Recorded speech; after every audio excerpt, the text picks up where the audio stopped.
We keep having all these problems, how we gonna solve them? Every day it's the same thing. All these unsolved issues, I guess it's official. Here we go again, the same old thing. And I'm tired of the arguing and lying, so goodbye.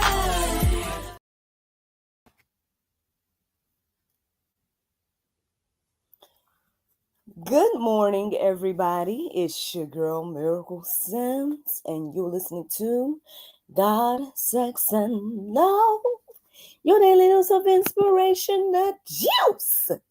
It is August the 28th, 2024, and today the topic is personal convictions.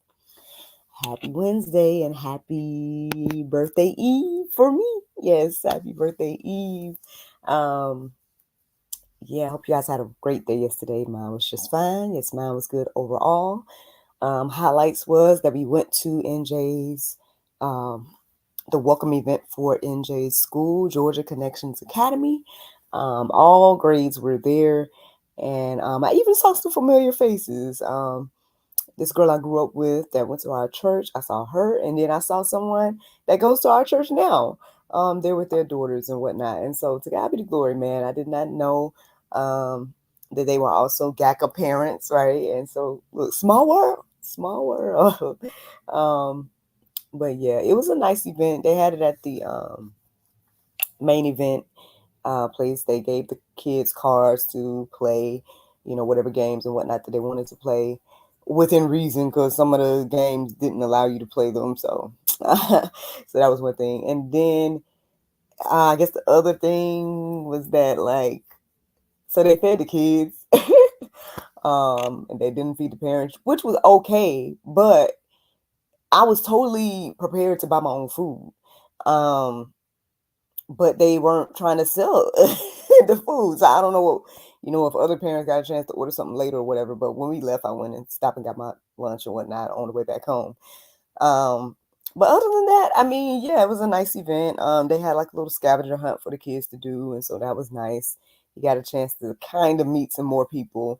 He didn't really seem interested in like meeting anybody per se, which is surprising. But it probably was like a lot of people, so he probably just didn't know, like, hey, you could actually meet these people.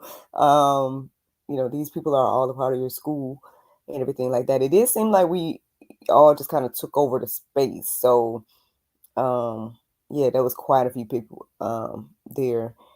They had people over there in the bowling and just all the different activities had things going on and had GACA people there. So, but yeah, we mostly stayed on the arcade games when he finished the scavenger hunt. And that's pretty much how it went. We didn't stay the whole time, but we stayed maybe like an hour or so, and then came on back home because we had work to do. He had all of his assignments to do: math, language arts, science, social studies, and physical education. It's very interesting because this morning when I woke up, and I didn't make a note of what time I woke up, but I was happening to be scrolling on social media at some point, and there was a post in the group that are GACA parents. And I guess one of the ladies or someone is saying that, hey, I'm going to pull out a GACA, X, Y, and Z. It's a little bit much. X, Y, and Z. It's a lot for these kids. My kid is in kindergarten and it's a lot. And then some of the parents is coming on and being like, oh, this is probably better for older kids. I mean, I try to put my 2 cents in to encourage people that did want to stick it out, because I'm not necessarily having a problem with curriculum per se with NJ. Like, I honestly feel like some of it is a little, I hate to say beneath him or something. I mean, but he already knows how to talk. You know what I'm saying? He already knows how to write. You know what I'm saying? So it's like stuff like that where we're just kind of, reiterating things that he already knows. He already knows how to count. Like, I think I told y'all, right? Or maybe I didn't tell y'all. I think it was like that first, on the 20th, they had their first live lesson. And we haven't participated in a live lesson since that day. But I noticed when his teacher was teaching math and she was getting the kids to count to 13, he just was sitting there like he wasn't interested. And I'm like, kid, well, why don't you count? It's a song. They count to 13. He's like, I know how to count to 100, Mom. I'm like, ooh, okay, So, but at the same time, too, again, he still has much to learn because he's not recognizing, like, for example, words. We're really trying to, I'm trying to like really work on him with that. Because I could put the word, like a word that he's been looking at or we've been talking about in front of him, and he'll be like, picking another one or something. So, there's things to work on with him. I'm not trying to act like, oh, he just is, the genius of all time. I'm just saying that, yeah, I'm just acknowledging that some parents are having issues, but hopefully the things I share will encourage and inspire them because, like I said, I mean, I still feel like it's a good decision. So, anywho, and then outside of that, yesterday, yeah, like came back home today, get my hair done for my birthday tomorrow. Okay. And so it can be done this weekend. But I'm also taking NJ, so I was like, might as well get his hair done too. So the rest of the night I spent time like taking his hair down so it can already be down. Because that's a service fee, right? To get people to take your hair down. So yeah, I was doing that last night. So that's what our day looked like yesterday. So let's get into this conversation, y'all. Today I am talking about personal convictions. I feel like this I mean, I'm pretty sure it might not be the first time I talked about personal convictions. But I do feel led to talk about it today. It came into my heart and mind. I can't say there was anything in particular that led to it. If so, I can't remember at the moment like what it was that led me to personal convictions. But I guess my thing is just like, let's think about this, friends, because I know that, again, there's all kinds of prophets out here, right? There's all kinds of, I'm not saying that they're not, but all I'm going to say is that, like, sometime a word is for you and not somebody else. Does that make sense? Like, I can't put, like, my personal convictions on nobody else. And so that's what I feel like today's conversation is about. But hey, let's go ahead and get into it. So, a definition of personal convictions that I came across this morning was saying a deeply held belief or principle that guides and motivates. Sorry, y'all. But anyway, guides a something and actions and decisions often based on faith, morality, or values. So I think motivated, that might be motivated, that guides and motivated. And I don't know what I wrote down, so I apologize for that. But anyway, we know what personal convictions are, right? If not, go look up both of those words individually, and then you'll get personal convictions. But there's a quote that I came across that I felt led to write down, and it says, "We must be cautious not to impose our convictions on them in a way that oversteps boundaries or lacks compassion." So I feel like we do this all the time. We as believers, right? We are personally convicted by something, and we feel like we got this revelation, right? And then we want to put that on somebody else. And they may not necessarily share in the conviction, but it may not be for them. That's my part of the conversation right here. I mean, I get it. We might think that, oh, well, God gave me this word and it's for everybody. Well, it may not be. It might just be for you. So it's just something to think about, right? Those of us that are in these type of positions, quote unquote, right?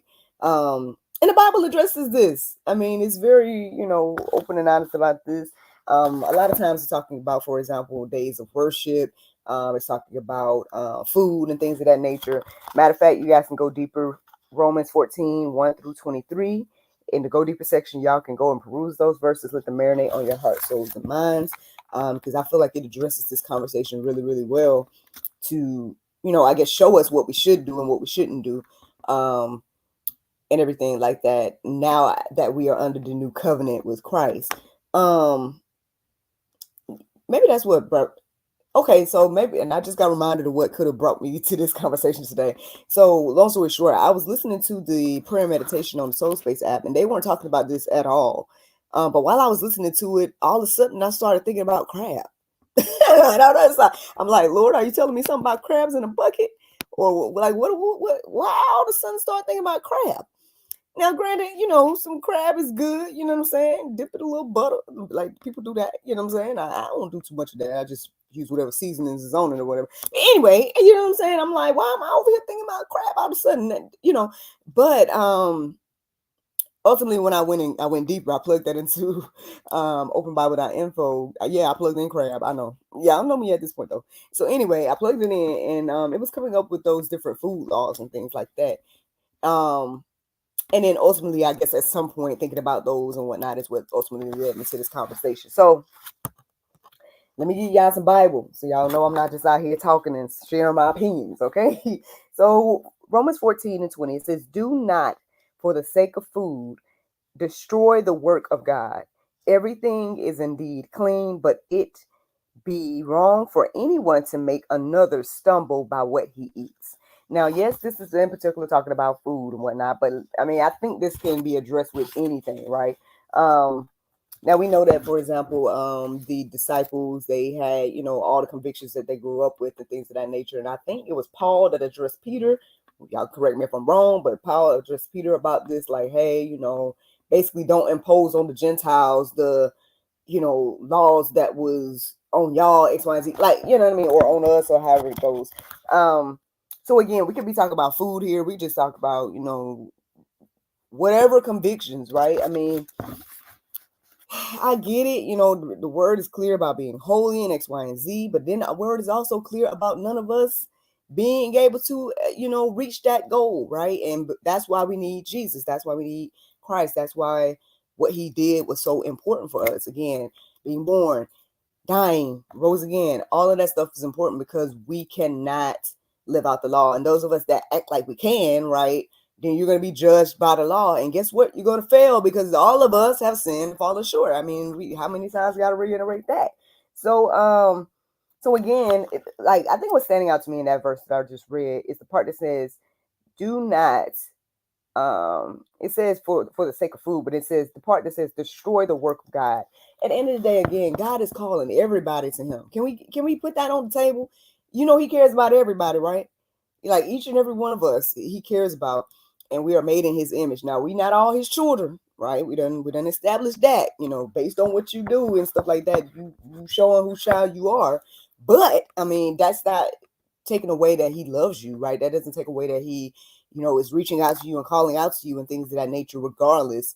And so, with that being said, again, the Bible's clear that he wishes that all would repent, right? And things of that nature. Yes, we know that that's not going to happen, but again, this is what he wants and whatnot. And so, knowing that, like, let's not, make these things the stumbling block between each other. Now, granted, there's going to be more verses here. Y'all can go deeper for both sides of the coin, right? There's going to be verses for those that, feel like, well, I'm free. I'm free in Christ. I do what I want to do. You're right. But also love and care for your brother and whatnot. And if those that are, you're coming up and you're getting the word and you're like so, zealous, whatever the case may be, and you're like, but this rule, that rule, this rule, that rule, this rule, then again, there's word for you as well. So let's keep going. Let me see. Galatians. I think that's what I'm on right now. Yep.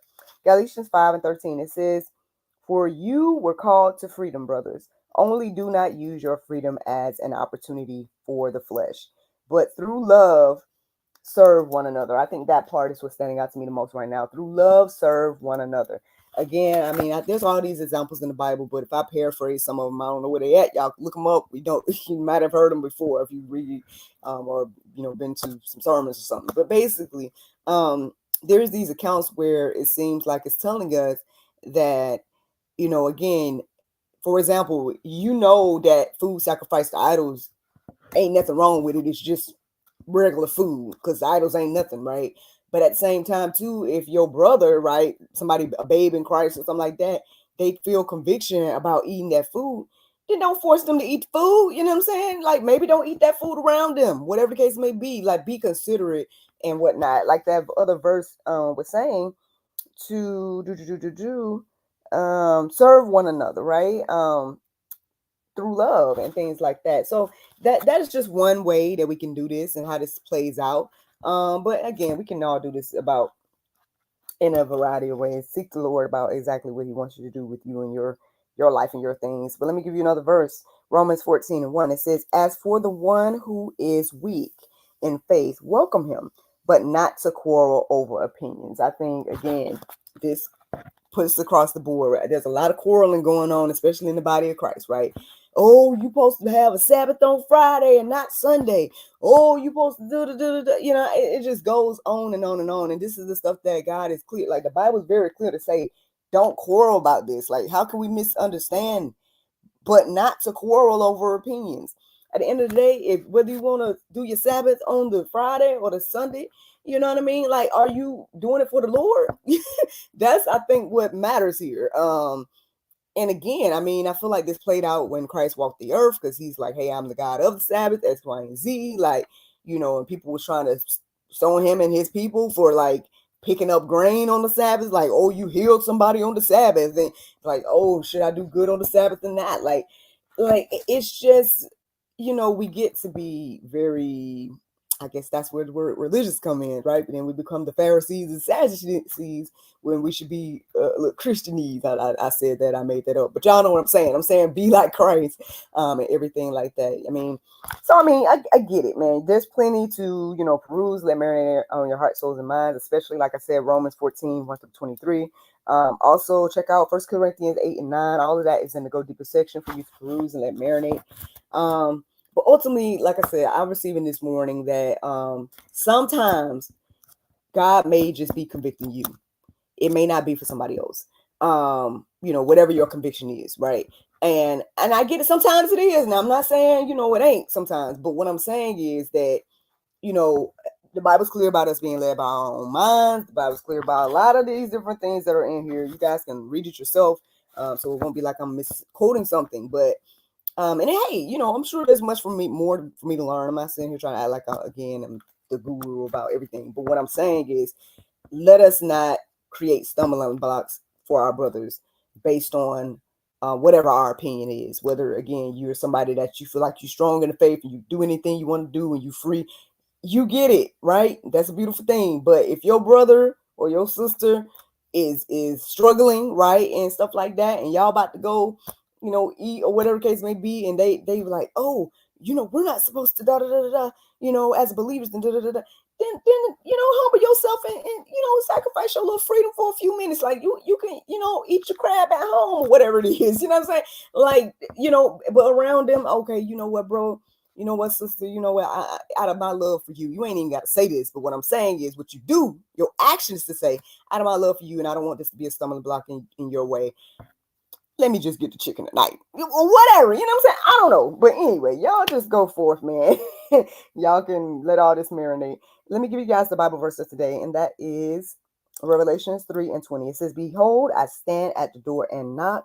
If any man hears my voice and open the door, I will come into him and will come into him and will sup with him and be with him. Friends, I hope you all enjoyed this juice this morning. Thank you so much for listening to God, Sex, and Love, your daily dose of inspiration and juice. I pray you guys can go forth and have a wonderful day, and I look forward to talking to you all tomorrow on my birthday, if the Lord's will. Bye-bye. And there you go, Facebook, YouTube, Rumble, anybody listening to the sound of my voice. I hope that you all are encouraged and inspired. Thank you so much for listening, watching, subscribing, and sharing all those wonderful things. Y'all can, you know, let me know whether y'all agree or don't agree or whatever the case may be. Feel free to comment below and everything like that. But, you know, that's what the Lord brought to my heart and mind this morning. And look, I'm going to put my personal conviction on you. You know what I'm saying? No. But anyway, y'all have a great day, man. Me and the little guy need to go get ready. Like I said, we're gonna go get our hair done. So look, I might look like something tomorrow, y'all. Woo! Man, matter of fact, I think the last time I got my hair done was when me and him went for Valentine's Day. It's been a me and him thing this year. Is that a thing? But anyway, yeah, so I'm excited getting my hair done. Like I said, after that, when we get back home, I'm gonna have to hit the ground running with his work, with his assignments. And that'll be that until tomorrow. Then your girl works, but it also is gonna be my birthday. So, and then yeah, man. And then hopefully on Friday I'll be giving myself the unwind experience, because yeah, my manicures and pedicure has been a slacking a cure, and whatnot. And so yeah, hopefully I can do that on Friday. So then by the time Saturday rolls around and my shenanigans are happening and whatnot, everything will be done. Here be done today. Meals and whatnot on Friday, Saturdays. Celebrate good times. Come on. And that'll be that. Now one of my lady friends at church mentioned something about wanting to go hang out on Sunday after church because she won't be able to come to my birthday festivities, and so I guess I'll be celebrating up until Sunday or whatever. But yeah, that's what's going on in my life, man. Y'all have a wonderful Tuesday. No, wait, wonderful Wednesday, and I look forward to talking to y'all tomorrow, if the Lord's will. Bye.